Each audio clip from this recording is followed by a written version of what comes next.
Hi, everyone. So excited to be here again today, especially with two of our really favorite individuals. We've got Dave Snell, we've got Jason Gerardo, and, really focused on transitioning, which has significant application to so many areas of one's life. And the key word today to focus on is initiative. And chat's wide open. We depend on chat to make us as directed and relevant as possible. So to kick it off, Dave, why don't you bring everybody a little bit up to date and what your initial thoughts are on taking the initiative. Yeah, good morning, guys. It's always great to be here every other Wednesday. It's always on my calendar and two thumbs up. It's a really good word that came up, and I think as we looked at over the last several sessions of what things people need to do to be prepared to transition, it's not. It goes beyond motivation. It goes beyond discipline. It's really the beginning catalyst of what it is that drives you to want to make a change in your life, and that really sets up the path, building on the discipline that you have to make things happen and move forward. And just very very important aspect of what we do. And they're all three interrelated, but I think you got to have the initiative first to make the change, and then the motivation and the discipline will help make it happen and continue. Well, that makes perfect sense, and it really adds to the synergies that one can create. So, Jason, welcome back. Love to hear what your thoughts are. Thank you. It's great to be here. Thank you for having me on here again, and I'd love to join you and Dave. What was coming to mind when Dave was talking was I thought about that Einstein quote. It says, "Nothing happens until something." I think you froze up a little, Dave. Jason. So while Jason's thawing out, we'll kind of pick it up until he can get back into the game. My initial thoughts go along with what Dave is saying, which is really focused on, well, here's Jason. Hi, Jason, welcome back. Glad we're good at knowing what to do when it's not doing what it's supposed to do. So didn't want to interrupt you. So Right, thank you. Yeah. I was starting to talk, and then I saw the corner. It's like connection lost. I was like, oh, better smile. Make sure that frozen picture is a smile. What I was saying is that what Dave was saying and thinking about this topic today, which I love. By the way, I'm excited to have this conversation with the community. Einstein's quote that says, "Nothing happens until something moves." And you could do all the planning you want, you could get everything and you should plan, and you should organize, and you should have a focus, and you should have a vision, and that all is part of the plan. But then you have to take that step. You have to take the so-called initiative to move in a direction. And so often there's the analysis paralysis in folks, and that's the one that'll just stop you dead in your tracks. And so I'm excited to be here today to talk about ways in which we can avoid that and move forward and achieve all we want to achieve. Yeah, that makes perfect sense, because it's all about balance. And there's too many people think too much, do too little. A lot of people do too much and think too little, and I think it's all about breaking it down into digestible parts, where all you need to do is enough, like you had mentioned, Jason, to get something to make something else happen, and then you can take action again. It's really not a set and forget, right? Where you just set a course. And if you're driving a direct route, all you got to do is stay within the lines. But if you're always getting to turn off or accelerate or whatever, there has to be a purpose in mind. Again, this last week, I've been listening to Stephen Covey's 7 Habits of Effective People. And one of the habits is start with the end in mind, right? So before you take a trip, know where you're going, know how you plan on getting there. And at least that's your rule of thumb. You're going to run into detours, you're going to run into unexpected situations, but at least you've got a clear path and a vision of where you want to go. And I think as you combine with other people, you get to modify a little bit of what you're doing, and also bring other elements into the situation that's not directly related to you. So Dave, I know that you're always working on strategy, whether it's running, whether it's your business, whether it's your personal interest. So how does this fit into that? Well, I think you bring up my running. I'll go with that path. I've got certain goals that I want to achieve. I've got my grand strategy of my why to start with. What do I want to accomplish? Okay, well, why do I want to do it? Okay, well, now I've got my goal. My goal, for example, is to run the next marathon or to run the Dopey Challenge.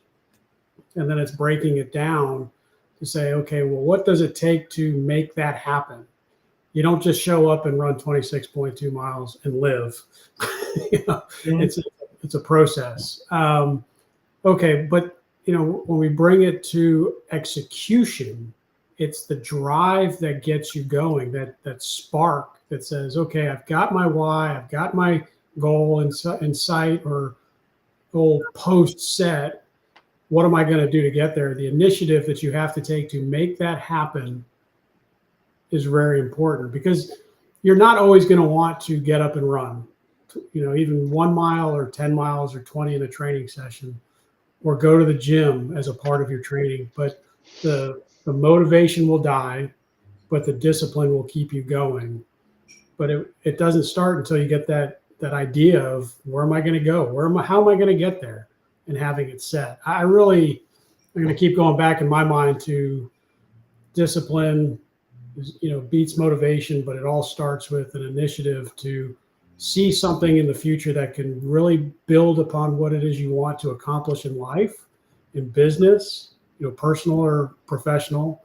That initiative has to be there. That ideal has to start somewhere. Yeah, I mean, I think you make a wonderful point, because unless you have a bigger purpose or a reason for doing something, it's easy to justify, well, I'm feeling tired, I'm doing this, I'm doing that. And you're taking short-term benefit at long-term risk. And if you know that if you can finish whatever you start, it'll put you in a much better position. I was listening to that Arnold Schwarzenegger tape, and he said, he'd do like whatever he'd do, 100 push-ups or whatever the exercise was. He'd only start counting when he started feeling pain. Yeah. Right? So if he did 50 push-ups and it was 1, 2, 3, that didn't count, because he only grew when he had more resistance, when he had to work through something, which would make him incrementally stronger every day. And maybe the next week was 75 until he felt that. And, I think there's a point where you got to put yourself outside of yourself, right? Yeah. And if you're into something bigger than yourself, something more important than yourself, you can't help but keep going. So Jason, what do you think about all this?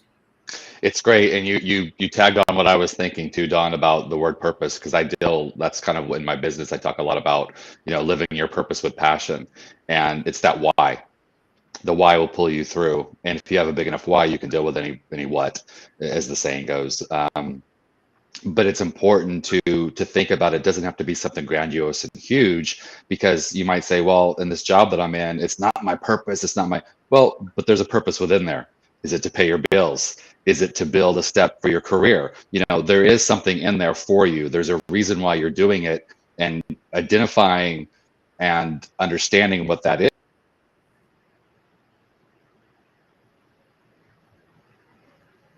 Well, it looks like we're going to take a little bit of a sidestep, and I can play off of what Jason just mentioned, is that, there was this, let's say, analogy that if someone tied a rope between 2 tall buildings, like 30 floors up, and gave you a couple $1,000 to walk across it, you'd probably say no.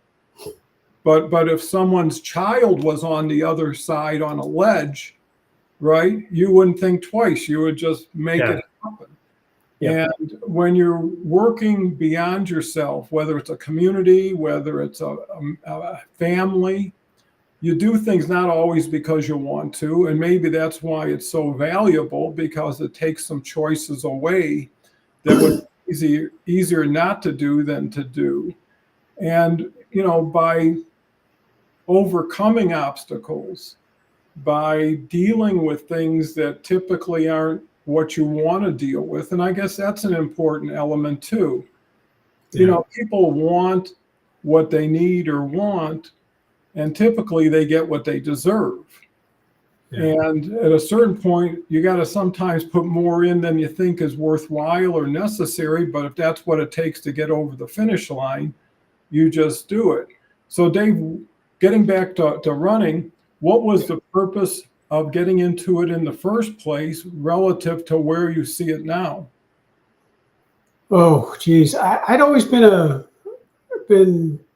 always enjoyed running as a child. Even in junior high, I would run 5 miles home from school. I'd give my bag to my buddies. I'd change into PT gear and I'd run home. And I got some jiving for it at 12, 13, 14 years old. You're going to get that.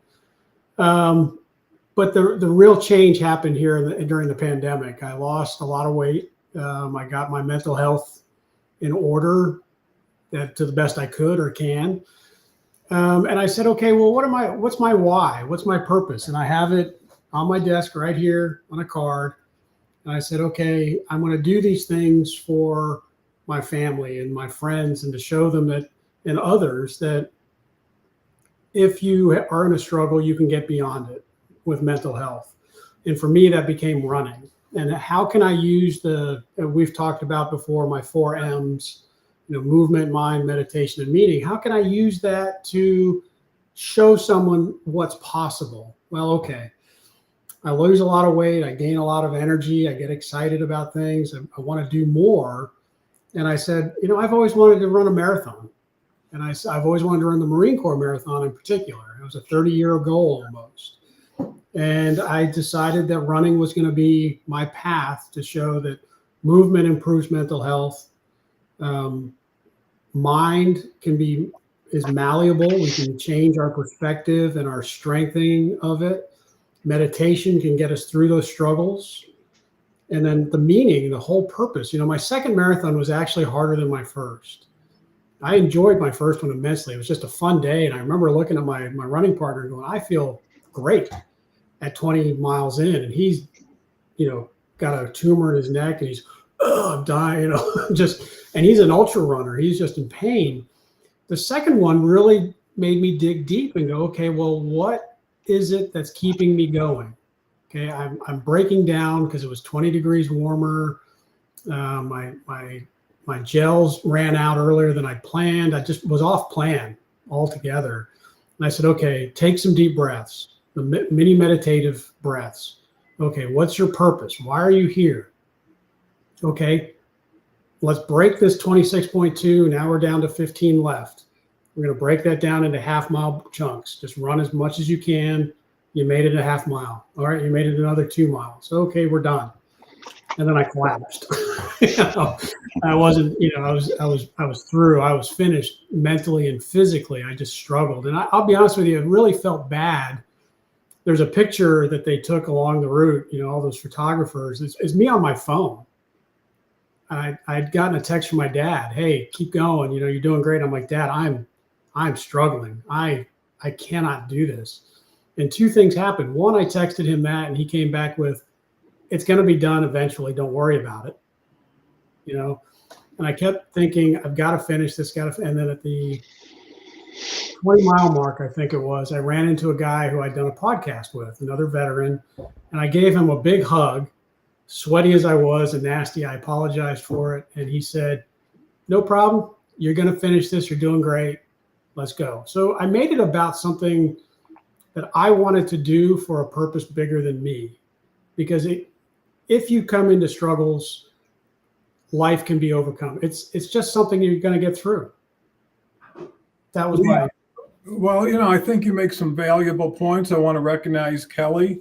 Kelly's one of our favorites.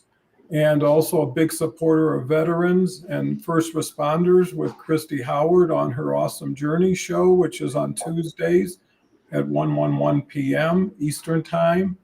And the point that really sticks out is sometimes you can't change the situation or the result, but you can change your perspective, right? And how many people race and finish way behind? And there was, because of their situation or lack of capability, their idea was they just want to finish. They're not looking to compete. They're not looking to break any records, but they can say they did it, right? And then there's other people, even if they go halfway, is maybe better than the 40% they went last time. So no one can really judge anybody, and they shouldn't judge anybody because everybody's situation is different. And and I think that's where trust and confidence and support comes in, because with a race, if you look at everybody as one group doing something together, instead of a bunch of individuals doing something independent and being competitive, it makes everybody feel like we're part of this event. And they can actually say, I did the Marine Marathon. No one has to say, here was my time or what I had to deal with. So Jason, welcome back. You look very technologically clear now. What could you add to what Dave has offered? And I apologize for these interruptions, and I don't want to disturb the whole conversation flow. So if it keeps up, I could step out. With that said, kind of to the conversation, my wife and I went to a open garden, a master gardener. She has like 2 acres locally, and 5 times a year she opens up her gardens for tours, and she gives a talk. And during the talk, she was talking about she was trying some new things. She was trying some things. It's a California native garden, and so she does different things to try different watering, different planting, stuff like that nature. And she said, and I'm doing an experiment, and because it's an experiment, I don't have to worry about the results of how it comes out. So she reframed it, so the F word, the failure. We all worry about that. That just carries a lot of weight, and people are like, oh, well, it's not failure, it's not fail, it's failed, whatever. There's different acronyms and stuff around failure, but failure as a word just means you weren't successful in what you were trying. But in society, it's become a lot heavier and weighted, so we try to avoid that word. But so experiment. So you can experiment with things, right? And I think sometimes that's what stops us from trying to take the initiative and trying to go out and do something is, well, what if it doesn't work or whatever? If it doesn't work, that's great. You figure out a way that it didn't work. You just keep moving forward, and we can keep taking that next step. Like for Dave, is taking his race. You just keep taking that next step and seeing what shows up. And, we learned from that. And like you said, maybe last time it was only 40%, this time it's 50%. That's a win. And take those wins and, bundle them up. And at the end of the day, you got some good stuff going. Yeah, if I may, real quick, Don, I had to reframe, as you put it, Jason, very quickly.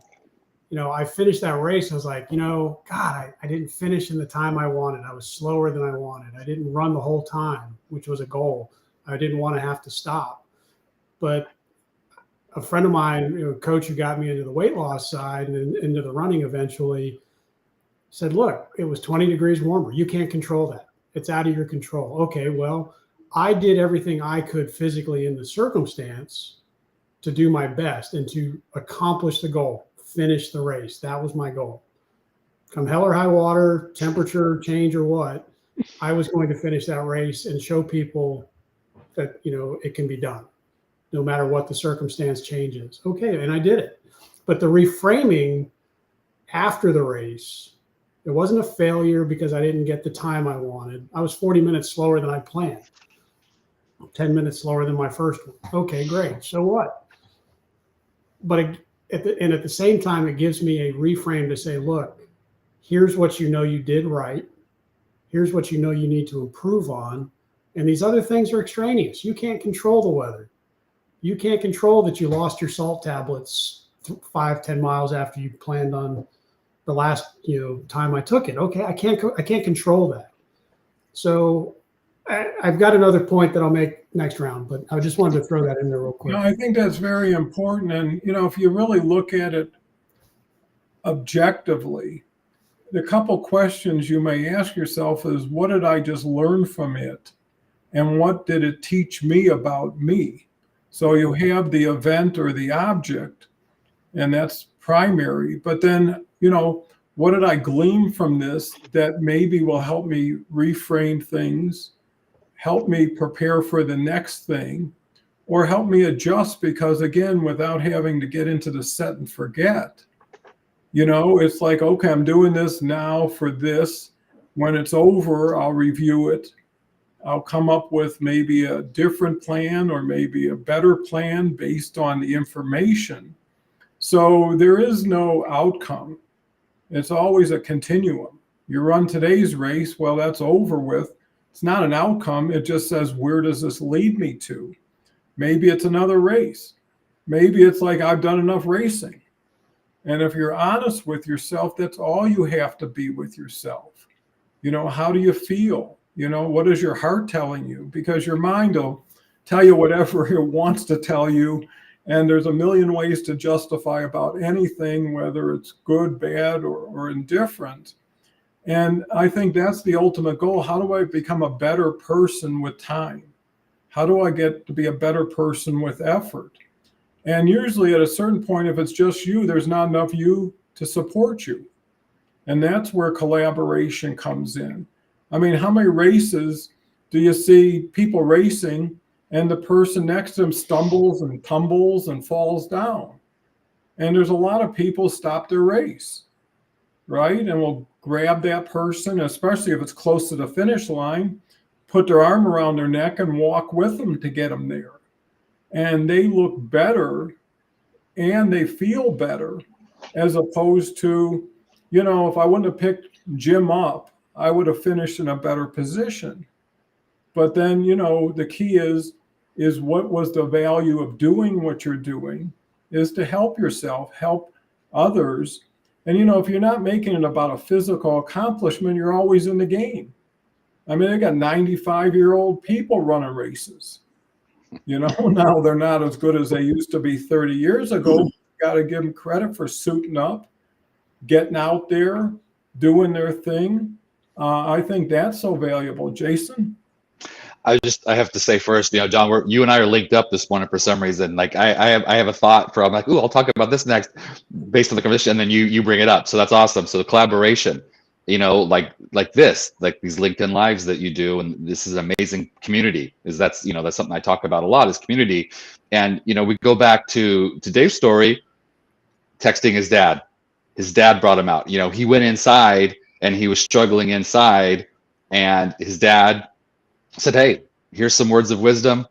And he's like, oh, and it helped him go on. And then he saw the other vet, gave him a big sweaty hug, helped him keep going, So, I mentioned it last time we talked about that saying is, if you want to go fast, go alone. If you want to go far, go together.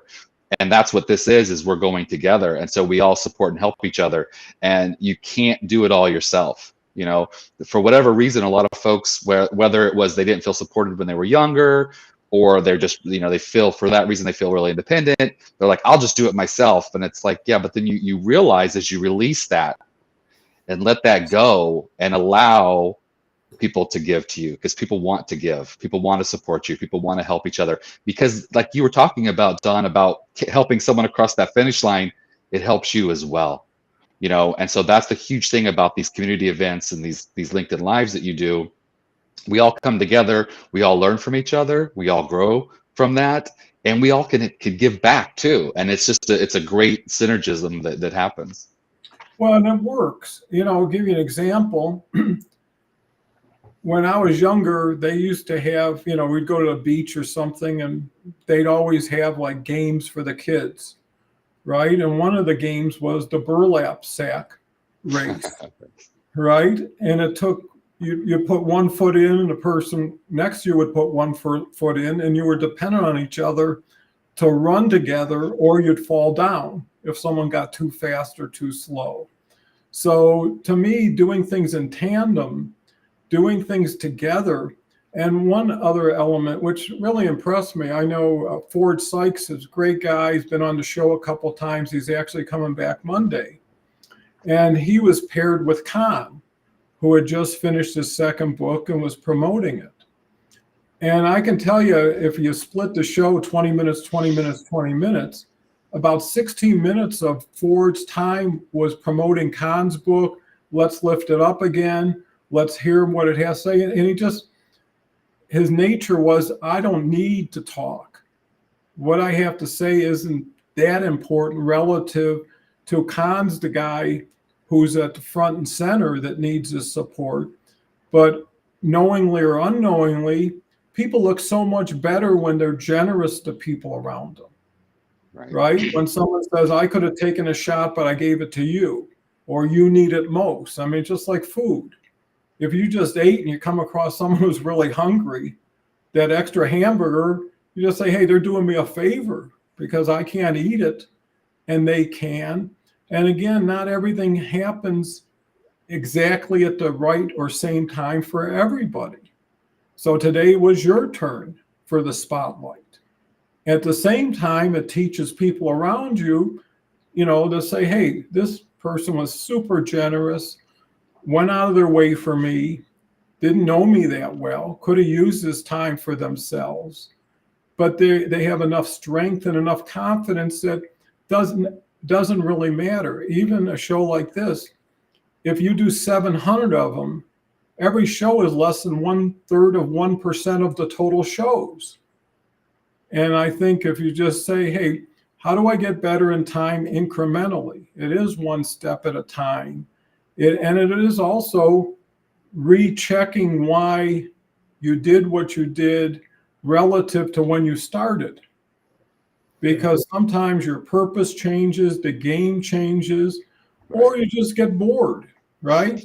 This was fun. This was exciting. I mean, if you look at yourself as 20, and what was really cool then isn't so cool now, or 30 or 40. Why? Because you went through it. You had your fun or you ran it out and something new and exciting. And that's why some people choose to do things that are totally foreign to their history or past, right? Some people take up knitting, right, at a certain age. Why? Because it gives them comfort or they enjoy it. And I think allowing oneself to be everything you can be by reviewing new things, being open to new strategies, and I think even in racing, whether it's car racing or personal racing, you're always looking to tweak it, right? You're always adding a couple of horsepower. You're always adding, something that'll make your run faster.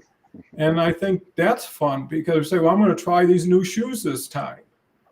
And that element by itself could be enough to justify those things. So, Dave, how do you take what you're learning from racing and apply it to your professional pursuits?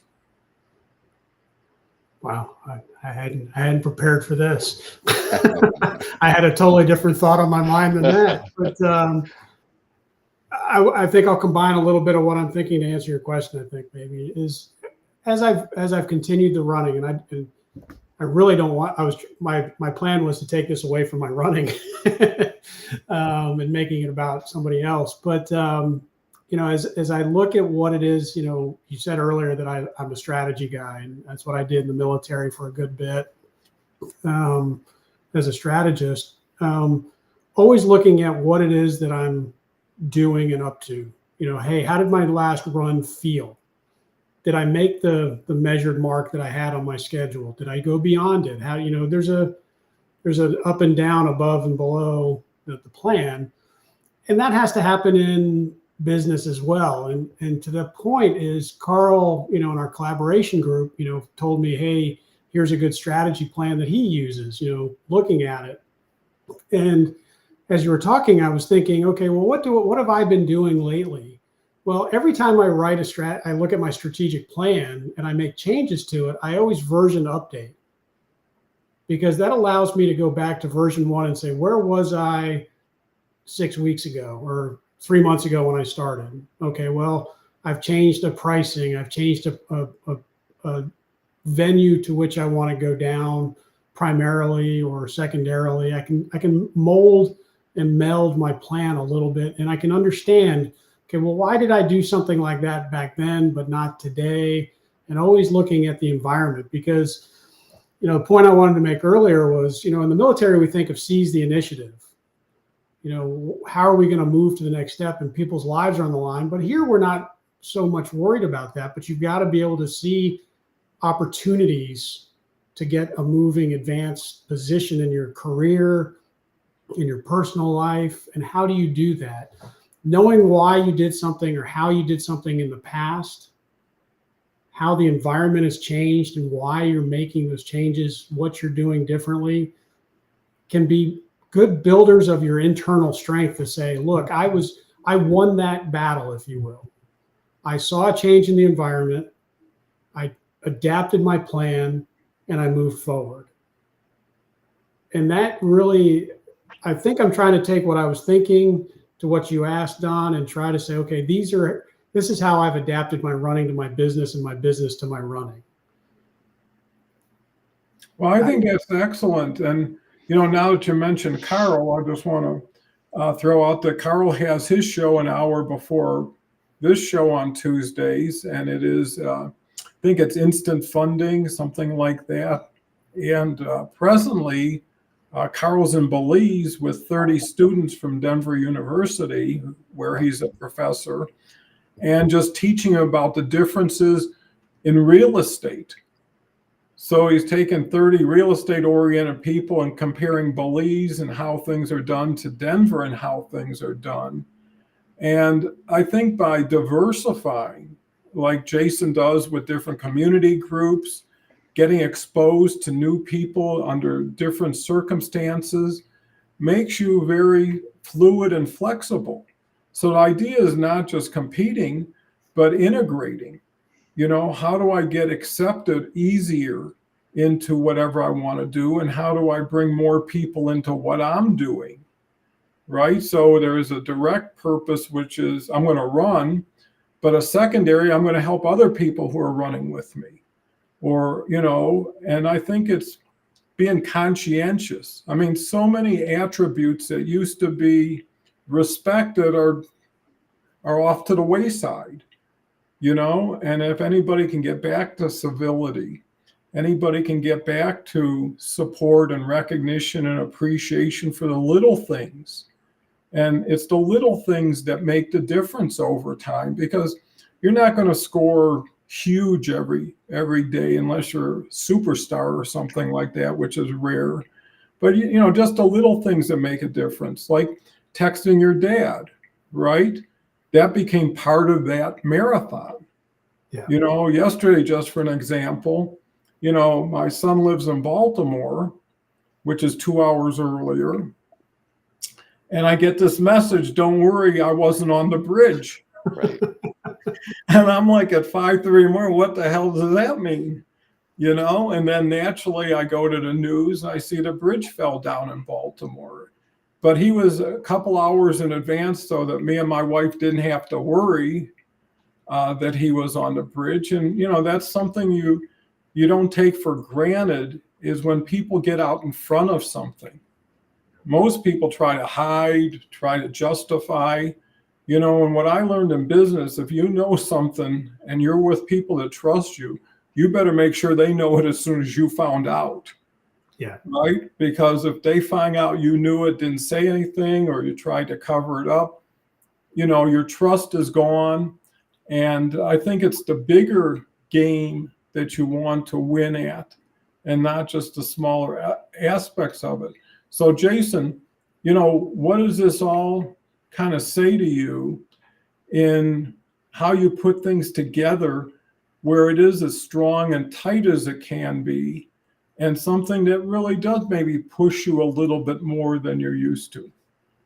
Yeah, something that speaks to what you both had just said is that, being open to course correction as you go forward. We've already said, we're transitioning, we're going to go somewhere else, we're going to take the initiative, we're going to go. And then once you start going, being able to recognize when it's time to shift, and when you have to change.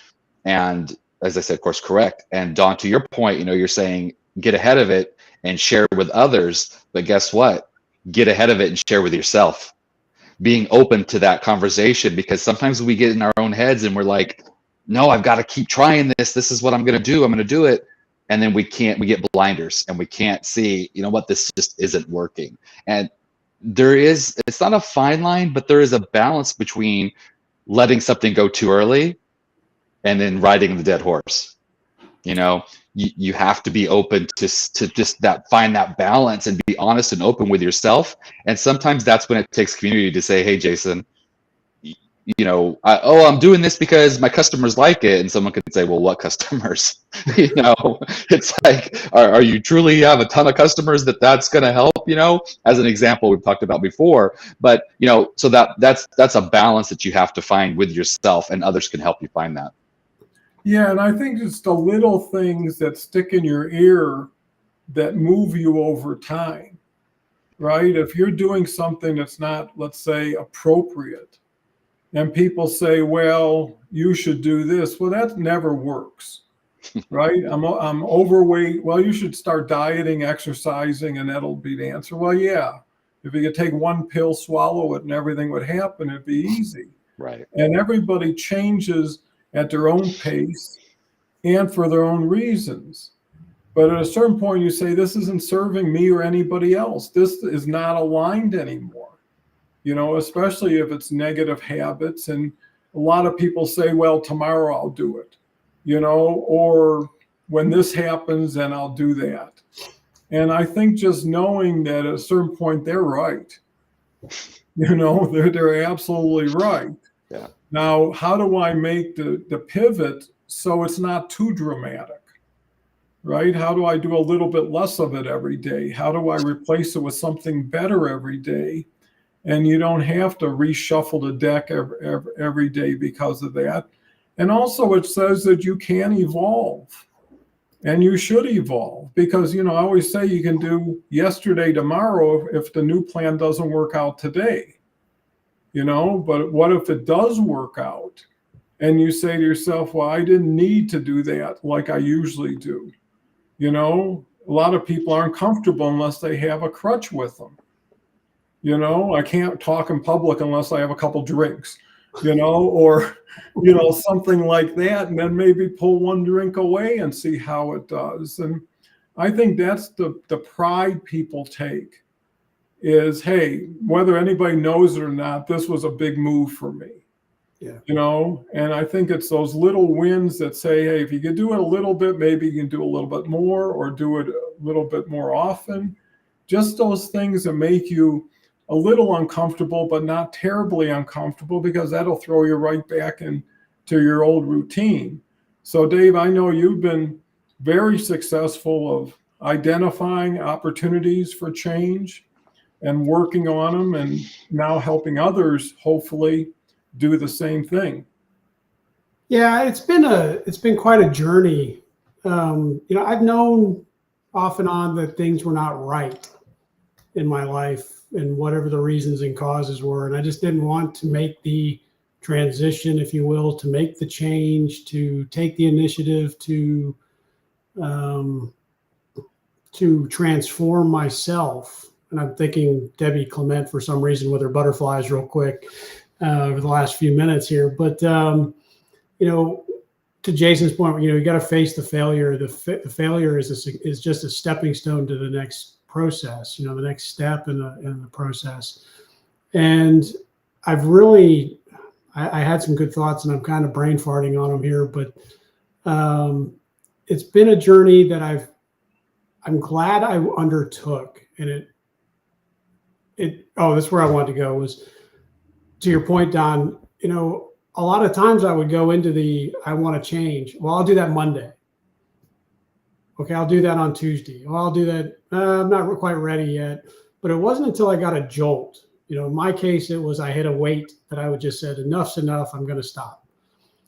But it wasn't an internal, I'm just going to stop drinking, eating bad, or I had to get that help from community.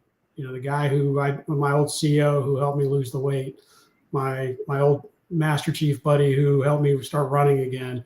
But and at the same time, it would not have happened had I not seen something had to change and taken that initiative to say, okay, I'm going to transform my life and go.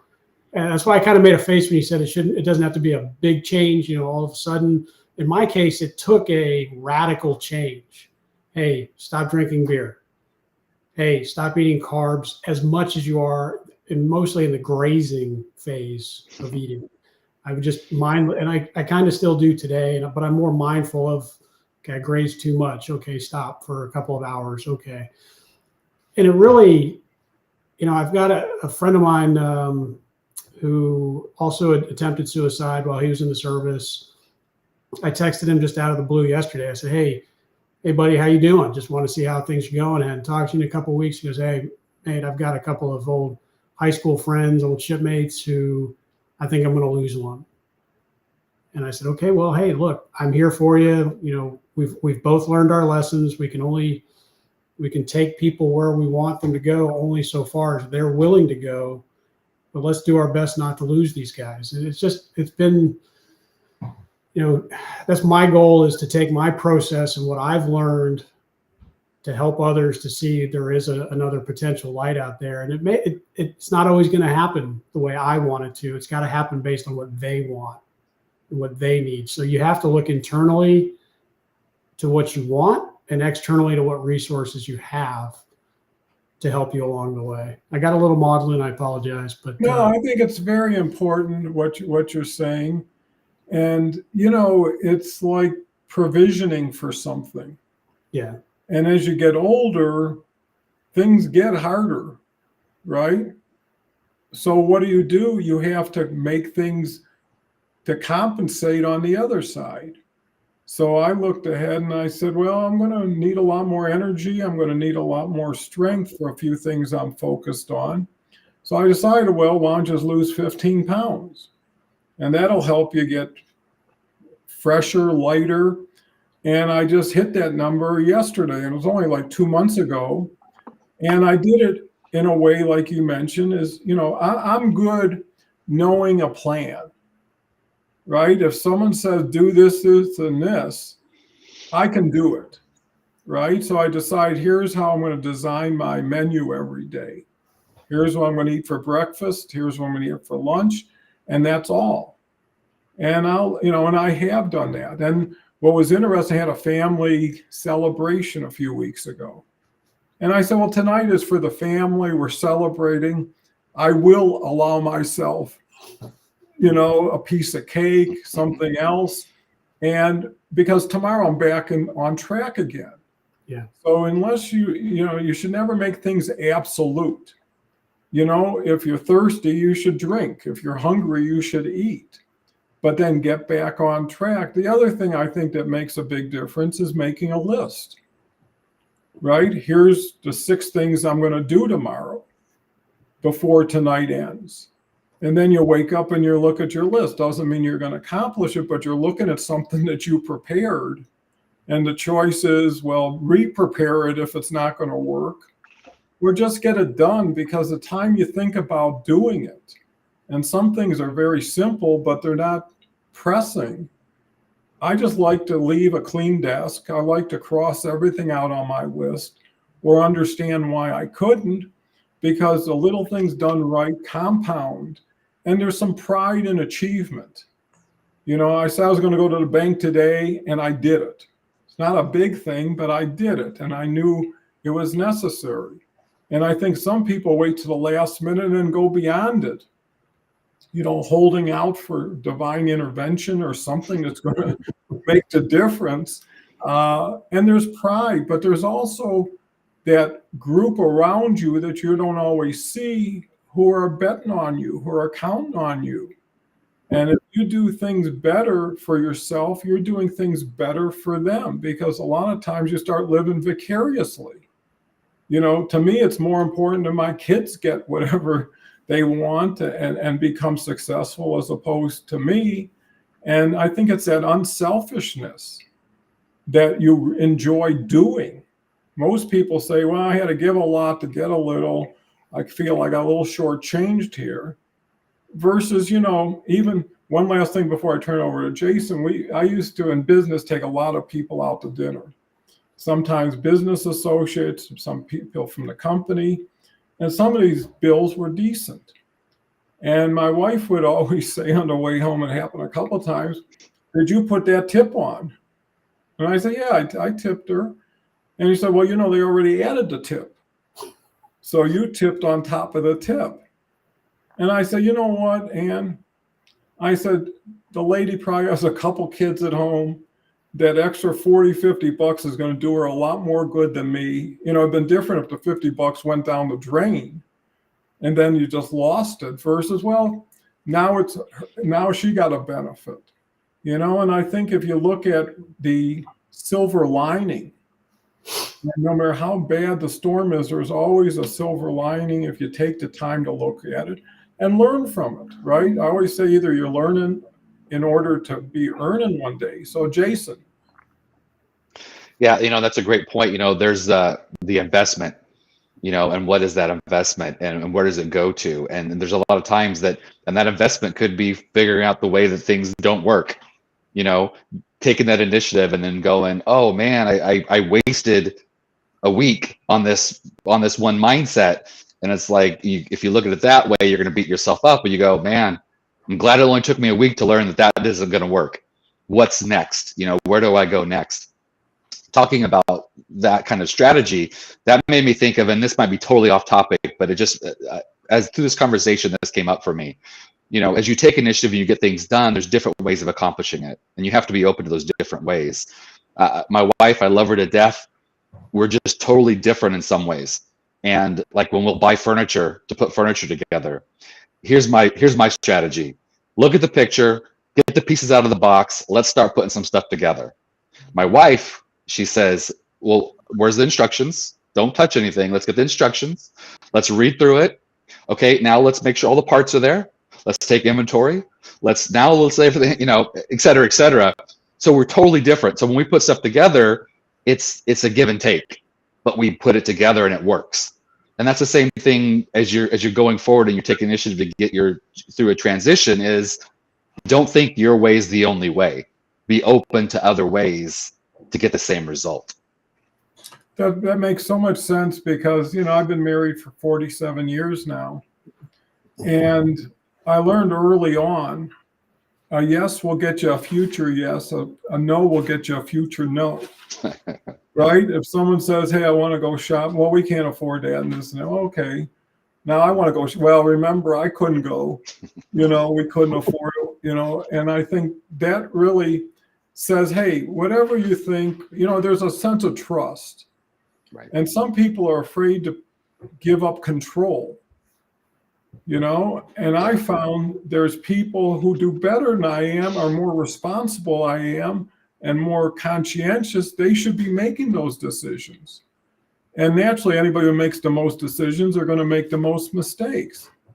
But what would your batting average be if you were making the decisions? And it's easier to be a passenger, and let someone else drive for a while and take their own route and do it their own way, because people realize they didn't have to do this. And a lot of people realize if I was in that position, I wouldn't have done it. Right? But what did I learn from it?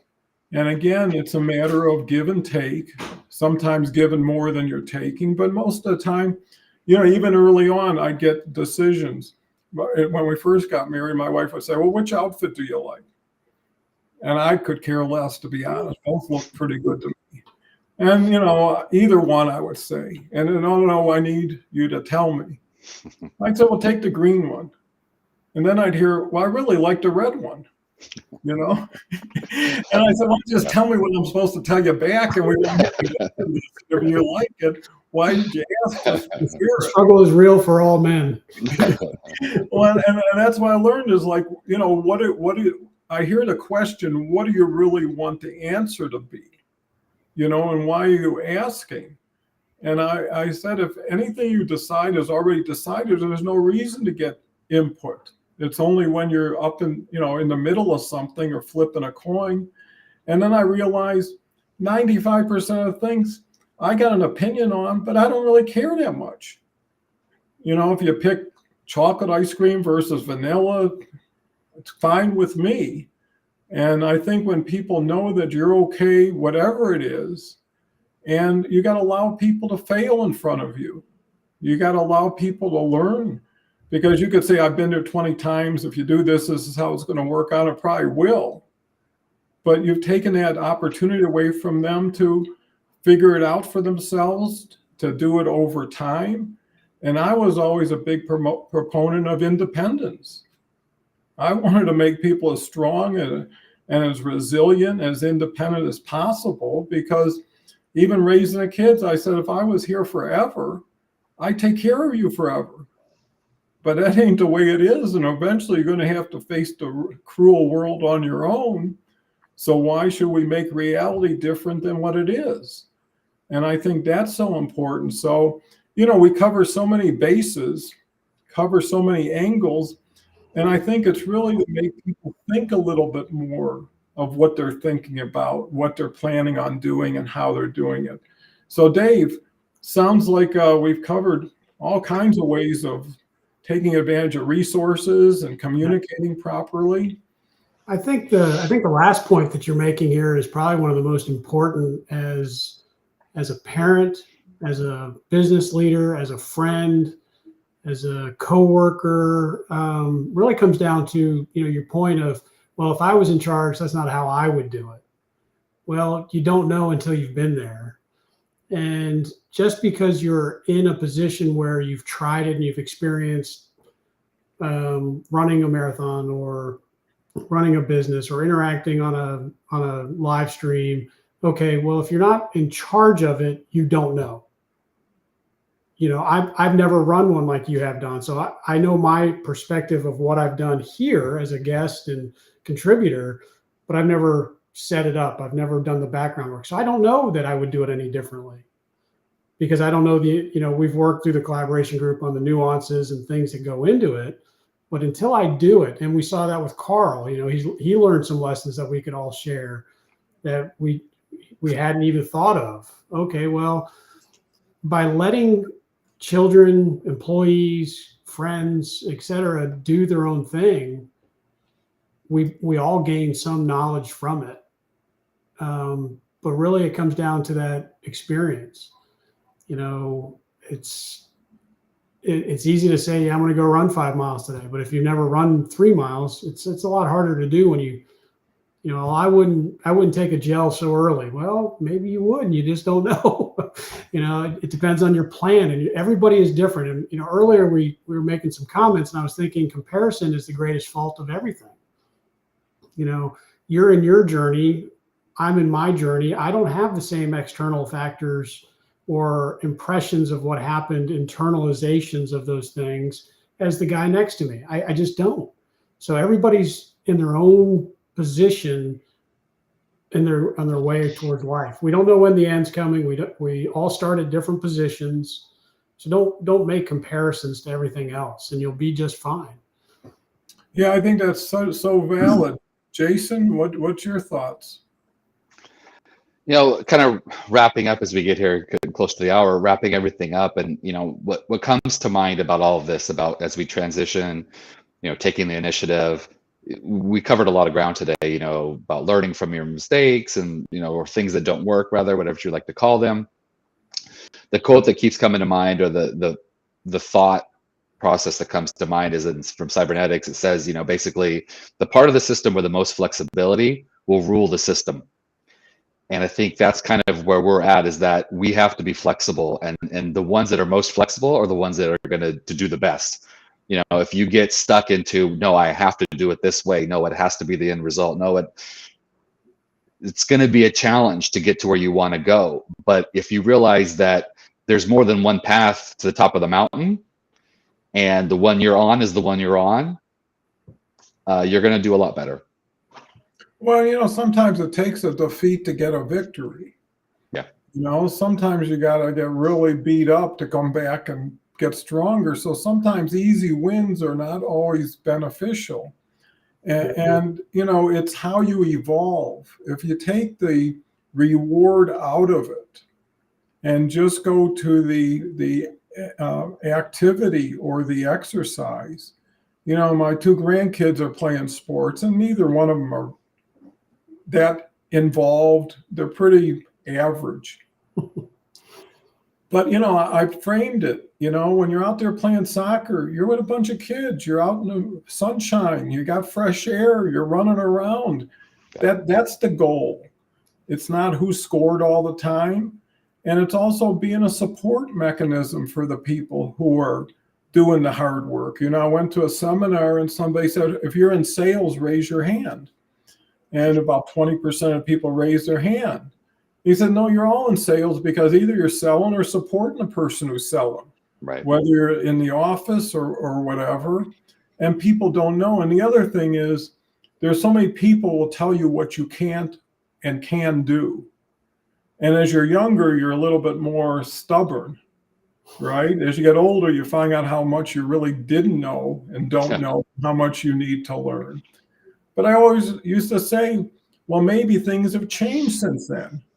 Maybe because of technology, maybe because of innovation, a person can do it. But if you always say it can't be done, it will never be done. The example, Roger Bannister, if you're talking about running, right? And I think it was in the 50s, and he was from England.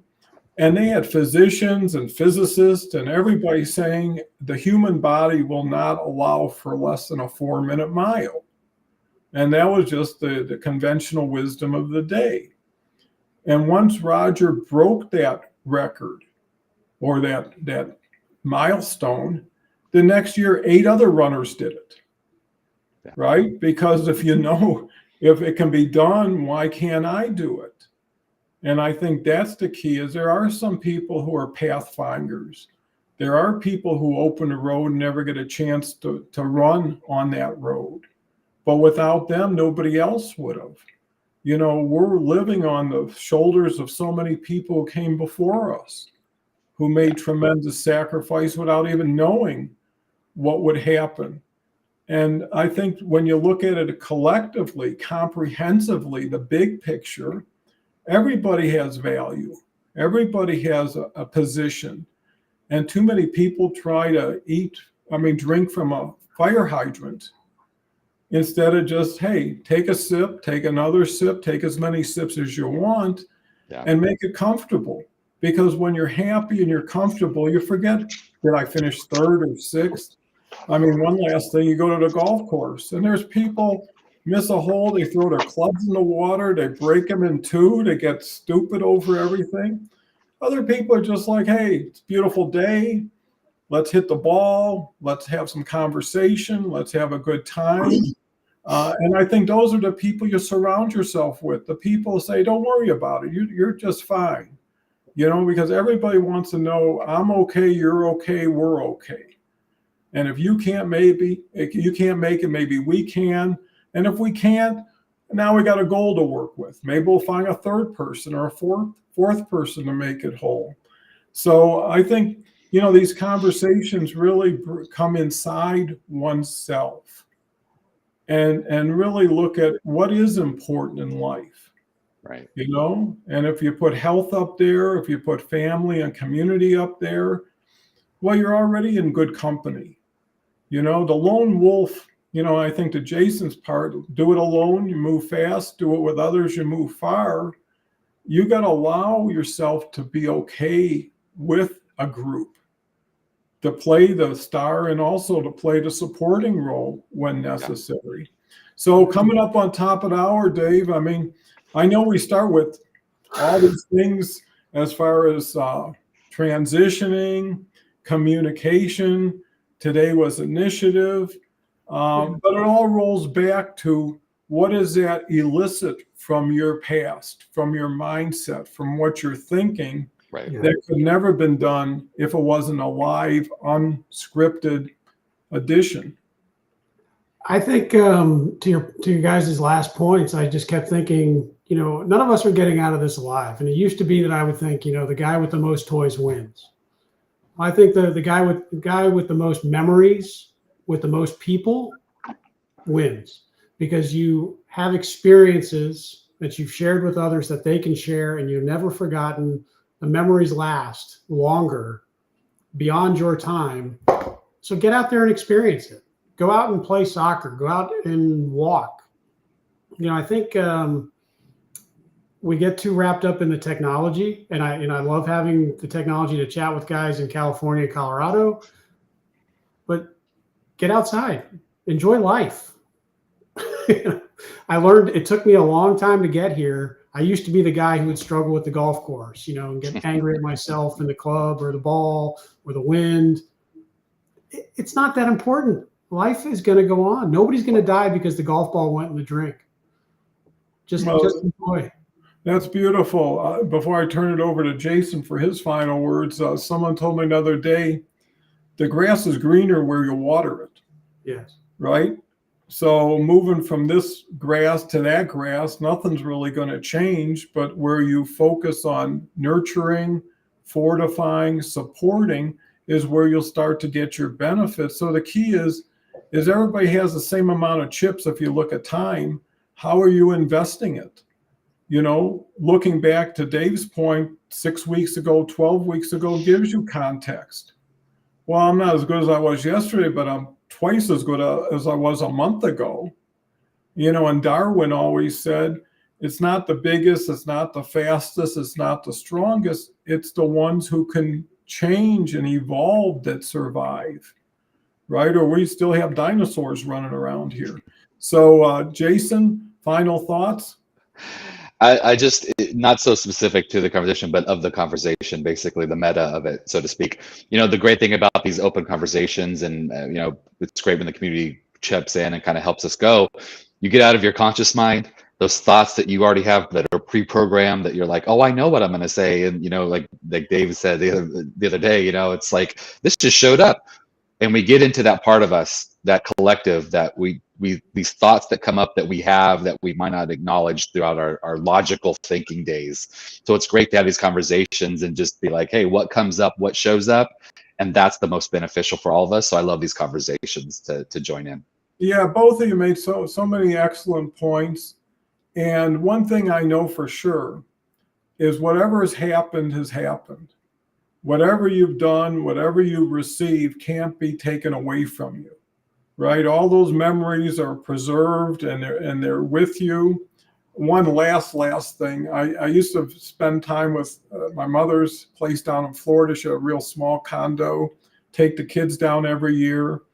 And there wasn't much doing. You know, you go to the clubhouse and they'd have a pool and a steam room. And I'd end up in the steam room and there'd always be some, you know, I was in my 30s maybe at the time. There'd be all these elderly guys, 70, 75. And I'd listen to them. And sometimes they were just looking for someone to talk to. And I'd want to hear what they have to say. Every time they always talked about when I went hunting with my grandson, when I had Thanksgiving with my family. I never heard, when I worked at GM, I got a $10,000 raise in 1963, you know? And I said, if every one of these gentlemen are talking about family, memories, fun things, maybe I should start shifting early to that instead of the people who tried to build a mountain out of a molehill and turned out to be a molehill. Versus, you know, how did you treat your elderly family when you had the chance? How did you show up for so many people? And I think that warms your heart. And I think that's where the value is. So anyways, with that said, I believe we had a very successful conversation. I know we had a lot of people viewing who were commenting, so I always tend to think the conversation was so interesting that no one could take their mind off of it. But want to thank Dave and Jason again, and everybody who has watched it, and more importantly, everybody who will watch it. So with that said, come back tomorrow, and tomorrow will be Kelly and myself for our 150th show, I believe. And in the meantime, you know, learn, adapt, and help others learn and adapt. So with that said,